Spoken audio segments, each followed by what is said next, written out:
জয় গুরু ইষ্টপ্রাণ দাদা ও মায়েরা, আজ ইষ্ট প্রসঙ্গে এই ছোট্ট ভিডিওতে পরম পূজ্যপাদ শ্রী শ্রী আচার্যদেব কি বলেছেন জেনে নেব। ভিডিওটি শেষ পর্যন্ত দেখবেন এবং প্রত্যেকে শেয়ার করবেন। প্রত্যেকের জানা খুবই প্রয়োজন। গত মাসের অর্থাৎ আষাঢ় মাসের আলোচনা পত্রিকা থেকে সংগৃহীত। এবারে বিস্তারিত। প্রায় সবারই বয়স 16 থেকে 25-এর মধ্যে।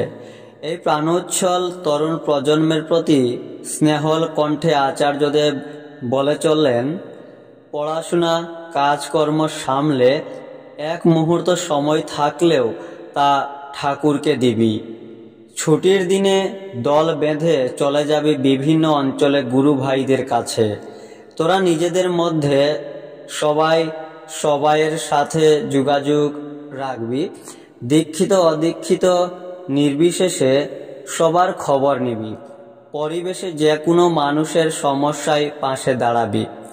এভাবে বেরোলে, ঘোরাঘুরি করলে দেখবি সব জায়গার গল্পগুলো বদলে যাচ্ছে। লোকজনের সাথে চলার পথে কখনো মনে মেঘ জমলে তৎক্ষণাৎ কাটিয়ে নিবি কথা বলে। ম্যানেজমেন্ট, লোক নিয়ন্ত্রণী কৌশল জানা থাকলে যে কোনো বিরুদ্ধ প্রতিবেশকেই অনুকূলে আনা যায়। সবার সঙ্গে বিনম্র ব্যবহার করবি। সব সময় পজিটিভ, ইতিবাচক থাকবি আর সেই ভাব সবার মধ্যে ছড়িয়ে দিবি।